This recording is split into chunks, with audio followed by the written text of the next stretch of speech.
예, 믿음은 능력입니다. 라는 제목으로 오늘 말씀을 나누려고 합니다. 능력, 이 능력이 뭘까? 한번 사전을 찾아봤더니 국어사전에 이 능력이라는 정의를 이렇게 정의하고 있더라고요. 어떤 일을 해낼 수 있는 힘. 그렇죠? 이게 바로 능력이에요. 많은 사람들은 살아가면서 무언가를 하고자 하잖아요. 이루고자 하잖아요. 성취하고자 하잖아요. 그래서 많은 사람들은 능력을 필요로 해요. 그래서 세상은 어떤 능력을 가장 우선순위하냐? 가장 큰 게 세상은요, 돈이죠. 사람들은 돈이 있으면 뭐든지 할 수 있다라고 생각을 해요. 어떠한 사람에게는 권력이죠. 권력을 가지고 있으면 자신이 원하는 모든 것을 이룰 수 있다라고 생각을 해서 권력을 추구하죠. 어떤 사람들에게는 지식이 될 수 있겠죠. 또 다른 사람에게는 수많은 다양한 것들이 있을 겁니다.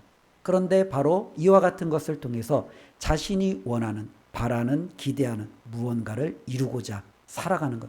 이것이 저마다 사람들이 꿈꾸는 삶이 아닐까 생각을 하는데요. 믿는 저와 여러분들에게는 세상 사람들이 원하는 돈이나 권력이나 지식이나 이런 것이 우리에게 있는 능력이 아니라는 거예요. 우리에게는요, 바로 믿음이 능력이 된다라는 겁니다. 그렇다면 우리는 이 믿음을 어떻게 가질 수 있느냐가 관건이겠죠. 지식을 가지려면 열심히 공부해야 돼요. 돈을 가지려면 열심히 벌어야 돼요. 땀 흘려야 돼요. 때로는요, 권력을 가지려면 정말로 수많은 다툼과 때로는 경쟁과 그와 같은 상황 속에서 승리하며 그 권력을 쟁취해야 됩니다. 그렇다면 이 믿음은 우리가 어떻게 가질 수 있느냐라는 부분이죠. 성경은요, 이 믿음을 저와 여러분들이 어떻게 주어지는지에 대해서 가르치는데, 이 믿음을 저와 여러분들이 이러한 방식으로 당신들은 믿음을 쟁취할 수 있습니다 라고 말하지 않아요.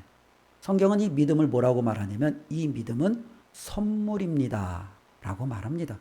선물은 뭐예요? 내가 받고 싶다고 해서 받을 수 있는 게 아니에요. 누군가가 나에게 줄 때 내가 받을 수 있는 거예요. 그러니까 이 믿음은 전적으로 저와 여러분들이 수단 방법을 가리지 않고 내가 원한다고 해서 바란다고 해서 나에게 주어지는 것이 아니라, 이 믿음은 누군가가 저와 여러분들에게 주어질 때 우리는 받을 수 있는 선물이라는 거예요. 우리가 잘 아는 대로 에베소서 2장 8절 말씀을 보면 다음과 같이 기록되어져 있습니다. 우리 에베소서 2장 8절 말씀 우리 같이 함께 읽어보겠습니다. 너희는 그 은혜에 의하여 믿음으로 말미암아 구원을 받았으니 이것은 너희에게서 난 것이 아니요 하나님의 선물이라. 예, 이 말씀을 잠시 한번 두십시오. 이 말씀을 보면 저와 여러분들은 하나님 앞에 은혜로 선물을 받았어요. 그게 뭐예요? 구원이라는 거예요. 우리가 받은 구원은 전적인 하나님의 은혜예요. 하나님의 선물이에요. 그런데 하나님께서는 이 선물과 구원을 저와 여러분들이 받을 수 있는 하나의 수단, 통로를 주셨는데, 그게 바로 뭐예요? 믿음이라는 거예요. 믿음을 통해서 우리가 하나님의 구원을 받을 수 있도록, 하나님의 놀라운 축복을 받을 수 있도록 저와 여러분들에게 이 믿음이라는 것을 주신 거예요. 그러니 어떠한 사람이 구원받았느냐라고 말할 때 하나님의 믿음을 선물로 받은 그 사람은 하나님의 구원을 받을 수 있는 그릇이 되는 거죠. 이 믿음이라는 그릇이 없으면 하나님의 구원이라는 이 선물을 우리가 받을 수 없는 거예요. 우리가 쉽게 생각하면 이런 부분이죠. 누군가가 저에게 선물을 줘요. 그럼 저는 선물을 받기 위해서 뭐 어떻게 해야 돼요? 손을 내밀겠죠. 이 손은 제가 그 선물을 받을 수 있는 하나의 수단인 거죠. 마찬가지로 하나님께서 저와 여러분들에게 구원이라는 것을 선물로 주시려고 하는데, 우리 인간에게는 그 구원을 받을 수 있는 수단이 없는 거예요. 그래서 하나님이 저와 여러분들 안에 먼저 믿음이라는 걸 주시는 거예요. 그래서 믿음이 있는 사람은 하나님의 그 구원이라는 선물을 받아들이는 거고, 믿음이 없는 사람들은요, 하나님이 줘도 그것이 좋은 건지 모르니까 그냥 무시하며 자신이 원하는 삶을 살아가는 거예요. 그러니 이 믿음이 얼마나 중요한지 성경은 우리에게 증거해주고 있다라는 겁니다. 우리가 다시 한번 살펴보기를 원하는 것은 히브리서 11장을 통해서 우리는 계속 믿음에 대해서 말씀을 나누고 있는데요. 그러면 이 믿음이라는 것이 무엇이냐라는 부분이에요. 뭐 여러 가지를 나누었지만 몇 가지 우리가 다시 한번 되뇌어 보면, 이 믿음이라는 것은 첫 번째는 하나님을 향한 전적인 신뢰예요. 하나님을 향한 전적인 의뢰예요. 이것이 바로 믿음의 출발이에요. 우리가 하나님을 믿는다라고 하면서 하나님을 전적으로 의지하지 않고 신뢰하지 않는 것, 이것은 믿음 없는 거죠. 한 아이가 귀신 들린 아들을 데리고 예수님 앞에 나왔습니다. 때마침 예수님은 산에 올라가셨어요. 예수님을 기다리는 제자들에게 그 아이를 고쳐달라고, 귀신을 쫓아내려고 얘기를 하죠. 그런데 제자들이 고치지 못합니다. 아버지가 실망을 합니다. 그래도 혹시라도 모르니 예수님을 기다리자 해서 기다렸겠지요. 예수님이 산에서 내려오셨습니다. 이 아버지가 예수님에게 뭐라고 말합니까? 주님, 하실 수 있거든 내 아들을 고쳐주세요. 우리 주님께서 그 아버지를 향하여 크게 노하십니다. 왜 노하세요? 할 수 있거든이 무슨 말이냐? 믿는 자에게 능치 못할 일이 없다는 것을 우리 주님이 그에게 가르쳐 주는 거죠. 그는 주님 앞에 아들을 데리고 나왔지만, 정말로 자신의 바램을 가지고 주님 앞에 나왔지만 그에게는 뭐가 없었어요? 믿음이 없는 거예요. 주님을 향한 전적인 그 신뢰, 주님이라면 가능하실 것이라는 그와 같은 온전한 믿음이 그에게 없는 거예요. 많은 사람들이 예수님 앞에 나와요. 힘들고 어려울 때 주님 앞에 나와 기도해요. 하나님을 찾아요.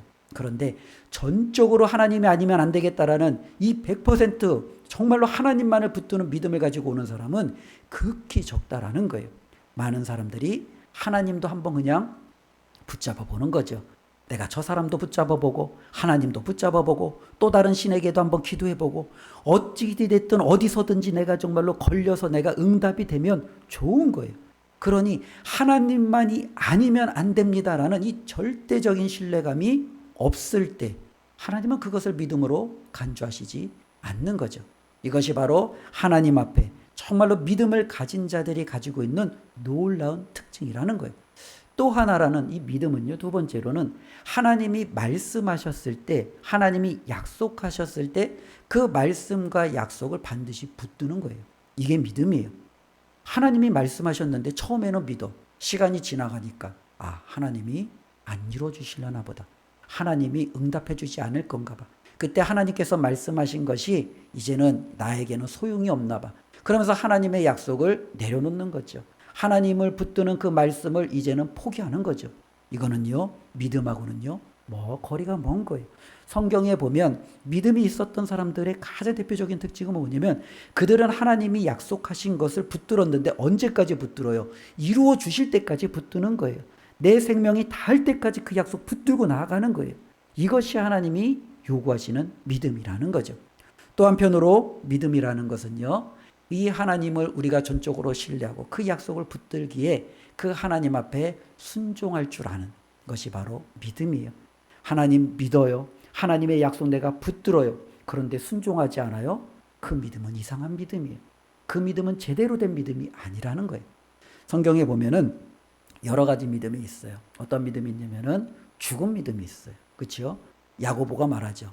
우리가 하나님의 말씀을 믿는다라고 하면서 행함이 없는 믿음, 즉 순종하지 않는 믿음은 죽은 믿음이다 라고 말하잖아요. 또 성경에는 어떤 믿음이 있냐면 귀신들이 가지고 있는 믿음이 있어요. 예수님께서 그런 말씀하시죠. 너희가 하나님은 한 분인 줄 아느냐? 귀신들도 하나님은 한 분 있는 줄 알고 두려워 떤다라고 그래요. 그러니까 귀신들도 하나님의 존재를 믿어요. 하나님이 한 분이심을 믿어요. 그런데 그 귀신들의 믿음을 하나님과 예수 그리스도께서 인정하시느냐? 아니죠. 오히려 그 귀신들을 향하여는 준비되어져 있는 것이 하나님의 영원한 진노와 심판이죠. 그러니 귀신들이 가지고 있는 믿음도 제대로 된 믿음이 아니죠. 또 어떤 사람들에게는요, 믿음이 있다라고 하는데 주님 앞에 섰더니 가짜 믿음이에요.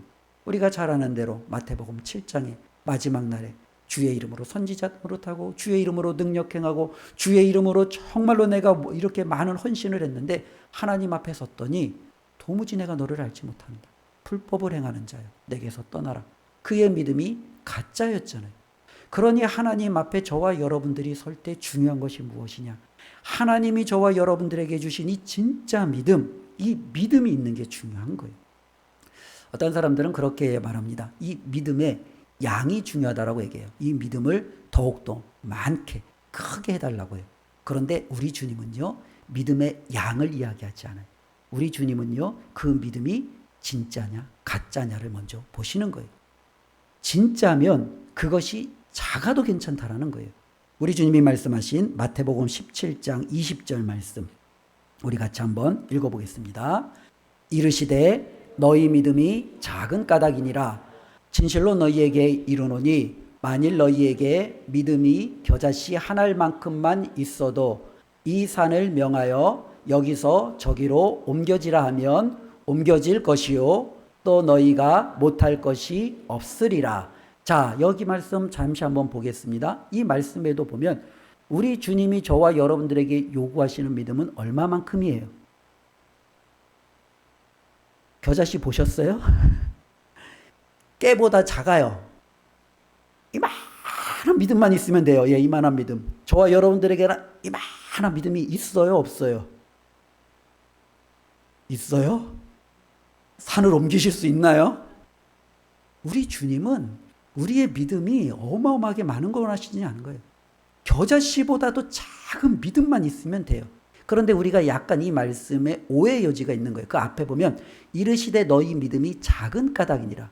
보통 이제 우리가 원어라든지 아니면 영어 성경은요 작다라는 표현을 쓰지 않아요.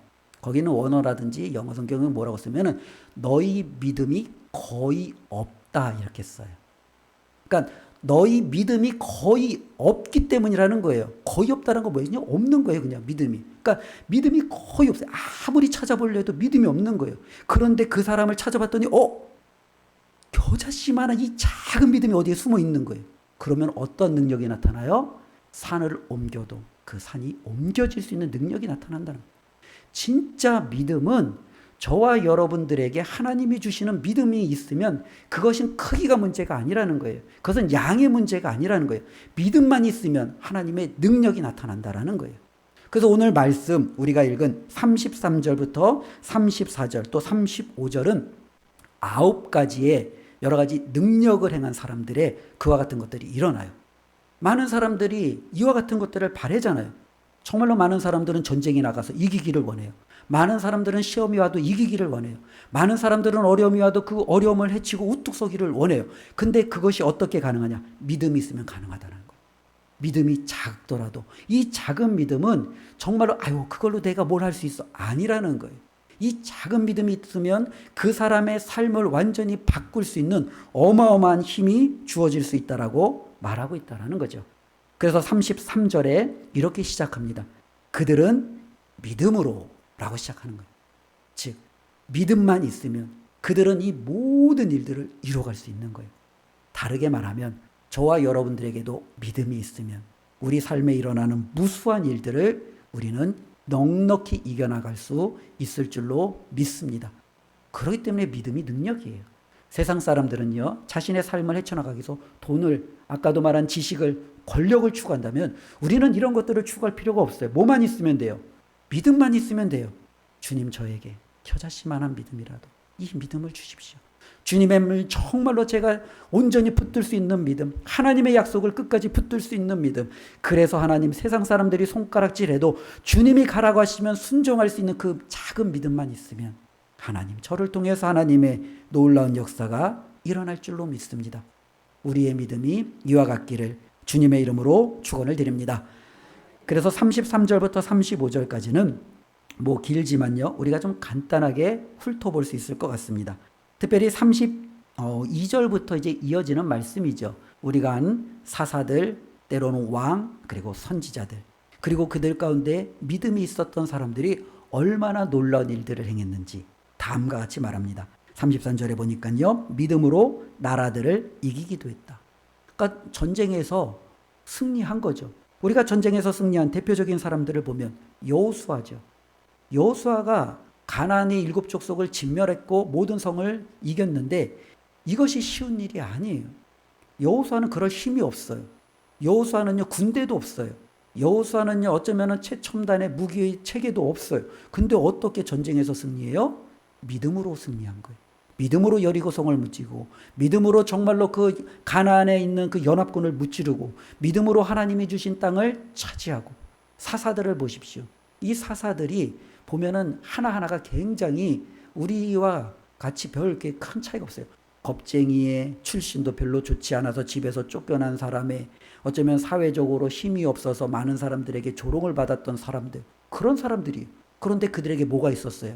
하나님에 대한 작은 믿음이라도 있었더니 하나님이 그들을 통해서 주변의 나라들로부터 구원해내는 구원자, 사사로 그들을 세우신 거죠.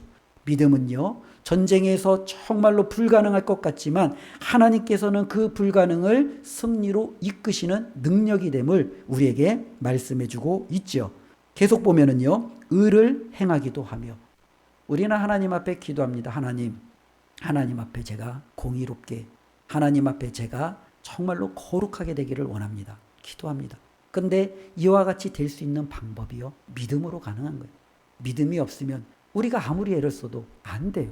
정말 그런 것 같아요. 우리의 생각, 정말로 통제가 안 돼요. 나의 삶, 나의 습관, 나의 행동 결단하고 내가 올해는 반드시 바꿔야지 정말로 우리가 다짐하잖아요. 근데 돌이켜보면 다시금 내가 똑같이 그렇게 행하고 있는 거예요. 우리가 보면은 그런 거잖아요. 그냥 뭐 동물들을 깨끗이 더러우면 냄새나면 씻기잖아요. 깨끗이 씻겨요. 그리고 정말 이제 좋은 향기가 나도록 이제 향수도 뿌리고 이제 잘 이렇게 예쁘게 해놓죠. 그러면은 얼마나 가요?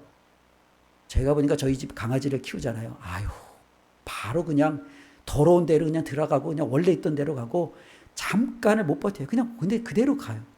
우리 가운데도 그런 거예요. 우리에게 믿음이 없으면 아무리 우리가 하나님의 말씀을 듣고 결단하고 내가 올해는 내년에는 이렇게 하지 저렇게 하지 결심해도 이것이 오래 가지 못해요. 많은 사람들이 말하는 작심삼일도 안 되는 거예요. 여전히 우리는요, 무너질 수밖에 없는 거예요. 왜 그래요? 믿음이 없기 때문에 그래요. 믿음 있는 사람은요, 의를 가지고 살아냅니다. 믿음이 있기 때문에 에녹은 하나님과 동행하며, 아벨은 하나님이 기뻐하시는 제사를 드리며, 노아는 정말로 모든 세상이 하나님 앞에 진노를 받는 그 가운데서도 정말로 의인이라 칭함을 받을 수 있으며, 아브라함은 정말로 하나님 앞에 선택을 받을 수 있는 정말로 놀라운 믿음의 조상이 될 수 있는 이 놀라운 것들이 이루어지는 거예요. 그들에게 뭐가 있기 때문에? 믿음이 있기 때문에 그래요. 그러니 우리가 하나님 앞에 구할 것은요, 하나님 저에게 믿음을 주세요. 믿음을. 사무엘에게 믿음이 있으니까 그때 당시에 많은 사람들이 하나님의 말씀을 듣지 못할 때 사무엘만은 하나님의 말씀을 듣는 거예요. 우리가 하나님의 말씀을 듣는 것도 믿음이 있을 때 들리는 거예요. 우리가 정말로 주일날 듣고 때로는 유튜브와 여러 가지 SNS를 통해서 하나님의 말씀을 듣는다고 들어지나요? 이것이 하나의 지식이 될 수는 있죠. 그러나 그것이 진정 하나님의 말씀으로 내 삶 가운데 확 박히는 것은 믿음이 아니고서는 불가능하다라는 거예요. 믿음은 그렇기 때문에 저와 여러분들을 의롭게 만들 수 있는 능력이다 라고 말하고 있죠. 계속적으로 33절에 보면 약속을 받기도 하며, 그렇죠? 이 약속을 받는, 어쩌면 이 믿음이라는 것 자체는 이 약속을 받는 굉장히 중요한 거죠. 하나님께서 아브라함에게 나타나셔서 내 고향 내 아버지의 집을 떠나 내가 너에게 지시할 땅으로 가라 라고 말씀하셨어요. 근데 하나님이 가라라고 그냥 말씀하시지 않냐고, 왜 가라라고 하셨냐면 그에게 약속하셨어요. 내가 너에게 땅을, 내가 너에게 후손을, 내가 너를 복의 통로로 라는 이 약속을 주셨어요. 그런데 아브라함은 이 약속을 죽는 순간까지 붙드는 거예요. 어떻게 붙들 수 있어요? 믿음이 있으니까 붙드는 거예요. 믿음이 없으면 중간에 포기하겠죠. 하란에 머물겠죠. 믿음이 없으면 중간에 포기하겠죠. 애굽에서 그냥 살겠죠. 그런데 그는요, 하나님의 약속을 붙드니까 가뭄이 와도 환경이 어려워도 끝까지 하나님이 약속하신 그 가나안 땅에, 그리고 하나님이 그를 통해서 주실 그 이삭이 정말로 탄생할 때까지 그는 계속적으로 버티고 하나님의 약속을 붙드는 거예요. 하나님께서 다윗에게 나아가서 하나님이 정말로 내가 너를 이스라엘의 왕으로 세우겠다라고 약속하셨어요. 하나님, 저는 목동인데요. 하나님, 저는 정말로 우리 집에서 가장 작은 막내, 어쩌면 형제들에게도 아버지에게도 인정받지 못하는 너무나도 연약한데요. 근데 하나님이 그냥 약속하시는 거예요. 다윗은요, 그 약속을 어떻게 해요? 붙드는 거예요. 나는 목동이지만, 나는 가장 비천한 자이지만 하나님이 나에게 기름을 부었고 하나님이 나에게 약속하셨으면 이것이 반드시 이루어질 것을 알기에 그는 도망치면서도, 그는 목숨의 위협을 느끼면서도 끝까지 이 약속을 붙들고 살아가는 거예요. 왜요? 그에게는 믿음이 있는 거예요. 하나님이 나에게 말씀하신 것 반드시 이루어질 것이라는 이 믿음이 그에게 있기 때문에 그런 거죠. 계속적으로 보면 33절에 사자들의 입을 막기도 하며, 사자들의 입을 막기도 하며, 누가 가장 먼저 떠올립니까? 다니엘이죠. 그렇죠. 그는요, 느부갓네살이 만든 그 심상에 절하지 않았다고 해서 정말로 주변에 그를 시기하고 질투하는 많은 신하들에 의해서 사자굴에 던져집니다. 당연히 사자의 먹이가 될 수밖에 없어요. 그런데 그는요, 사자굴의 먹이가 되는 것을 택하는 거예요. 나는 정말로 하나님께 기도하는 것을, 하나님 앞에 나는 정말로 떠나서 다른 신상에게 절하는 것을 그는 택하지 않는 거예요. 그는 끝끝내 믿음을 선택한 거예요. 하나님이 어떻게 해요? 사자의 입을 막으시는 거예요. 그를 해하지 못하게 하는 거예요. 이것이 어떻게 가능해요? 믿음으로 가능하다라고 말하는 거예요. 히브리서에서 이 믿음의 능력을 우리에게 계속적으로 가르쳐주고 있는 거죠. 34절에 불의 세력을 멸하기도 하며, 불의 세력을 하면 가장 떠오르는 인물이 다니엘의 친구들 사드락, 메삭, 아벳느고가 떠오르겠죠. 그렇죠? 이들도 뭐예요? 느부갓네살에 의해서 풀무불에 던져지잖아요. 당연히 불이 그들을 살아야 돼요.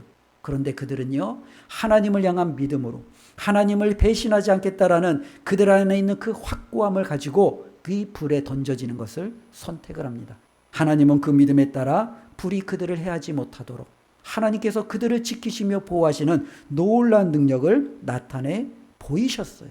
계속적으로 보면은요, 34절 칼날을 피하기도 하며, 사울은요 다윗을 향하여 창을 던졌어요. 군사를 보냈어요. 끊임없이 칼을 들이내며 다윗의 목숨을 해하려 해요. 그런데 신기한 게요, 다윗은요 이리저리 피해 나가는 거예요.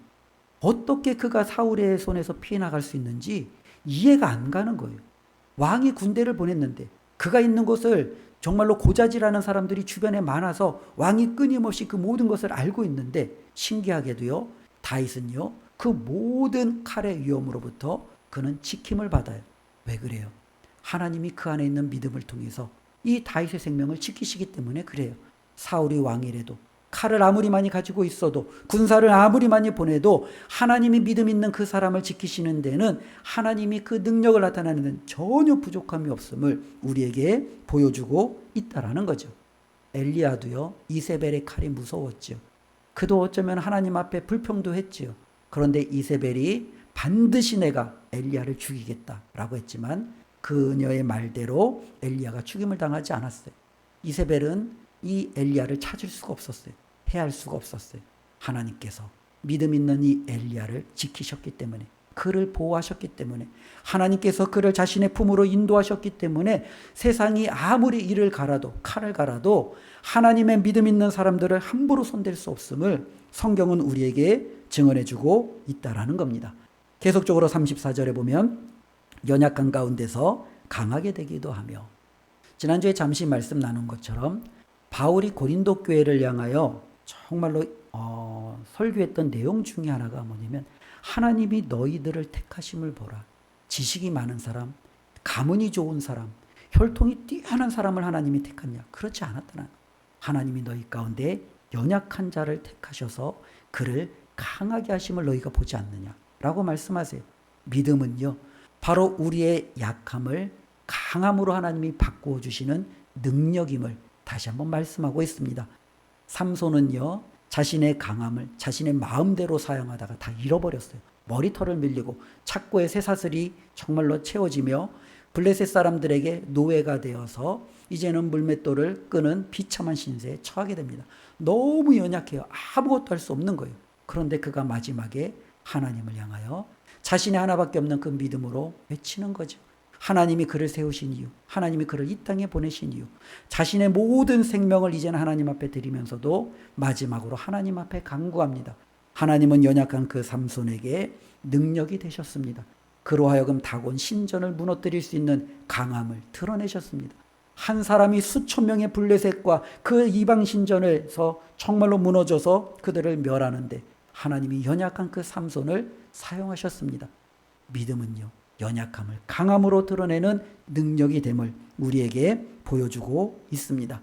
34절 계속적으로 보면은요 전쟁에 용감하게 되어 라고 기록하고 있죠.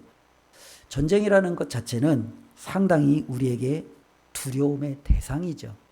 우리가 뭐 꼭 전쟁만 두려워하겠습니까? 우리는 여러 가지 많은 두려움에 항상 노출되어서 살아가고 있는 거죠. 살다 보면 주변에 일어나는 사고들, 때로는 여러 가지 질병의 문제들, 때로는 우리가 생각하지도 못했던 여러 가지 사건들, 이런 것들을 접하다 보면 나도 모르게 그 하나님 앞에 가지고 있었던 그 용기, 때로는 담대함이 무너지는 경우들이 참 많이 있습니다. 그런데 이 전쟁이라는 것은 이런 모든 것들의 극한 상황이겠죠. 조금만 잘못하면 내 생명이, 내 가정이, 내 나라가, 내 공동체가 다 파괴되어지는 게 전쟁 아니겠습니까? 근데 상대방이 강하면 당연히 두려움에 움츠려들 수밖에 없는 거예요. 그런데 믿음은요, 그 전쟁에서 용감하게 용사가 되게 만든다라는 거예요. 대표적인 예가 누구입니까? 다윗이에요. 그는 목동이에요. 근데 골리앗이라는 이스라엘 모든 날고 긴다라고 하는 군사들도 골리앗 앞에서 벌벌 떼어 뒤로 다 숨을 수밖에 없는 그와 같은 현실 속에서 이 다윗은요, 아직 소년이잖아요. 아직 다 자라지도 않았어요. 그럼에도 불구하고요, 그는요, 어떻게 해요? 담대함으로 나아가는 거예요.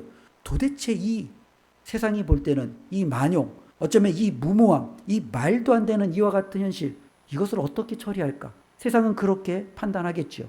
그런데 하나님은요, 그것을 뭐라고 말합니까? 믿음으로 다윗은 전쟁 속에서도 용감하게 전사로서 하나님 앞에 나아갔다라고 말하는 거예요. 바로 믿음은요, 저와 여러분들을 이와 같이 어떤 상황에도 굴하지 아니하고 하나님의 능력이 나를 통해서 이루어질 수 있다라는 그 확신을 붙든다라는 것을 기억했으면 좋겠습니다. 34절 계속적으로 보면은요, 이방 사람들의 진을 물리치기도 하며 라고 기록하고 있죠.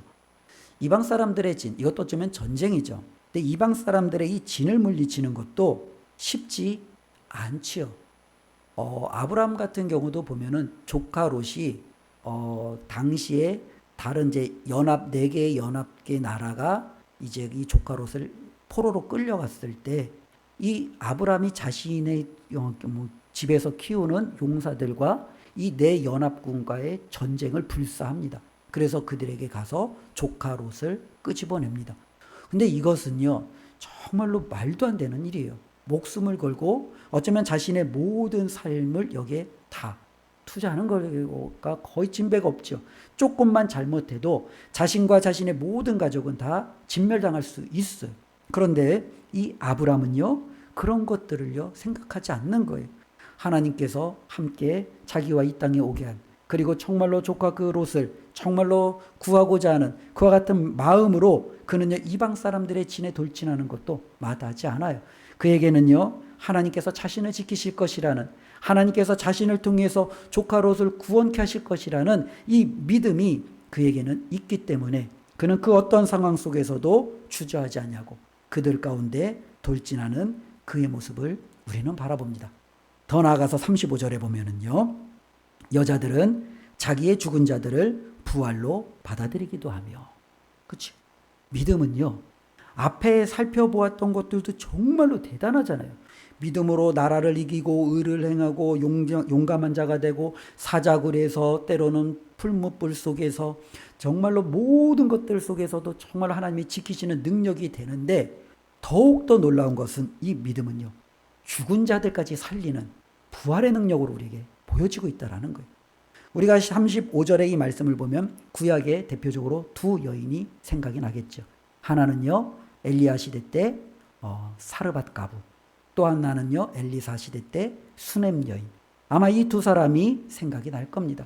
이 사르밧 가부는요, 정말로 이제는 가뭄이 들었을 때 아들과 함께 이제 한 끼 남은 가루와 기름 조금으로 이거 먹고 우리 이제 죽자. 아마 이와 같은 생각으로 있었을 때 엘리사를 만났고 자신이 가지고 있는 그것을 엘리사에게 공개하고, 그리고 엘리사를 통해서 놀라운 하나님의 은혜로 그 가뭄을 이겨나갈 수 있는 은혜를 입었습니다.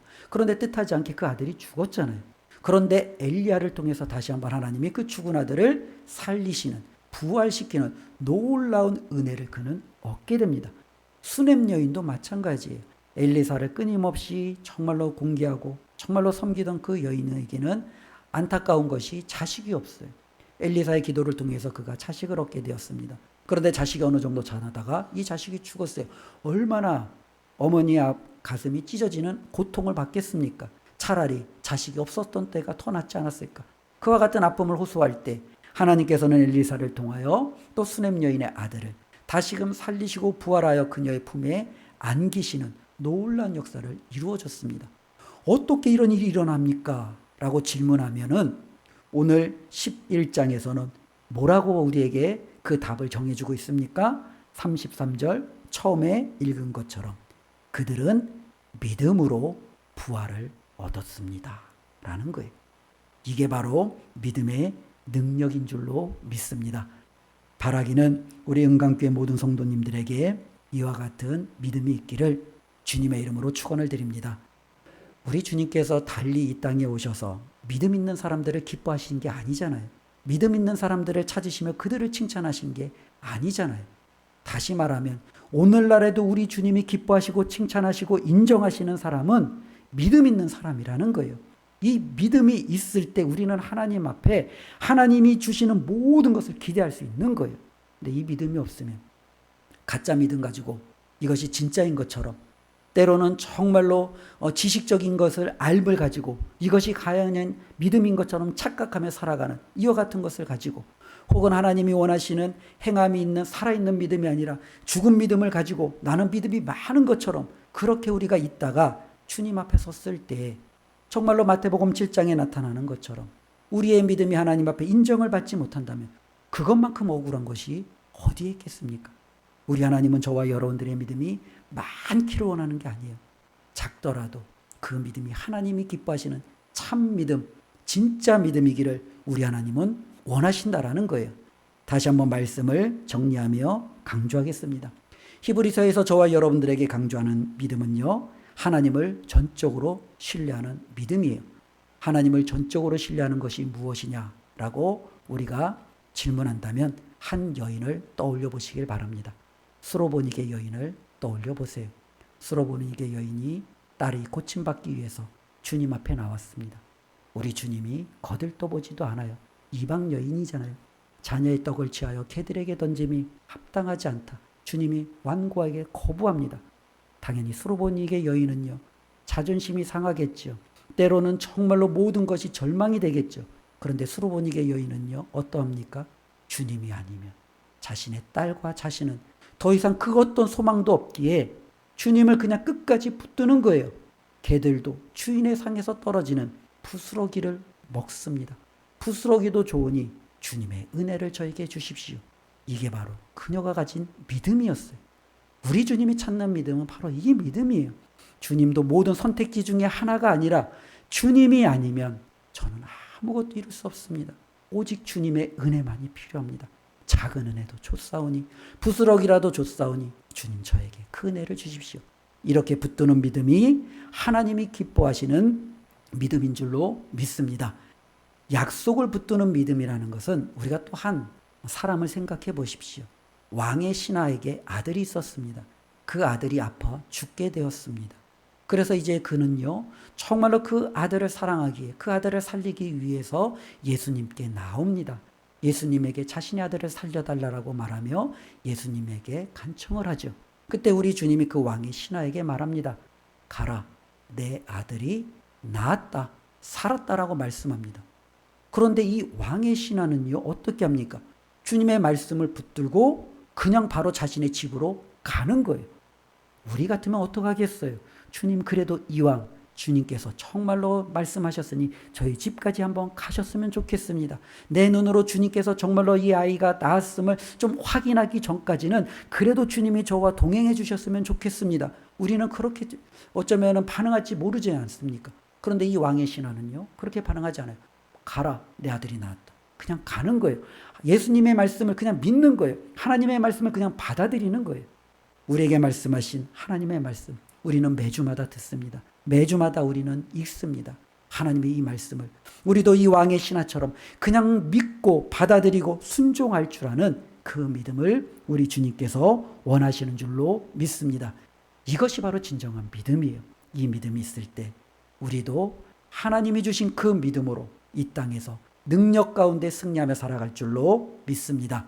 이 사람들이 자신의 삶 속에서 이런 어마어마한 하나님의 은혜를 체험했던 것처럼 우리도 하나님의 은혜를 체험하며 믿음으로 승리해내시기를 주님의 이름으로 축원드립니다. 기도하겠습니다. 하나님 감사합니다. 그렇습니다. 하나님, 믿음입니다. 우리에게 믿음이 필요합니다. 겨자씨 하나일 만한 믿음만 있어도 우리 주님께서 우리를 통하여 행하실 놀라운 은혜를 체험할 수 있는데, 하나님, 우리에게 겨자씨 하나만큼의 믿음도 없는 것이 문제입니다. 하나님, 우리에게 믿음을 더하여 주시옵소서. 하나님이 아니면 그 어떤 것도 우리의 삶을 주관할 수 없다라는 그 확실한 주님을 붙들 수 있는 믿음을 허락하여 주시옵소서. 그리하여 이 땅에 우리도 히브리서 11장에 나오는 이 수많은 믿음의 선배들처럼 믿음으로 하나님의 능력을 체험하며 살아가는 저희들의 삶이 되도록 축복하여 주시옵소서. 예수님의 이름으로 기도드리옵나이다. 아멘.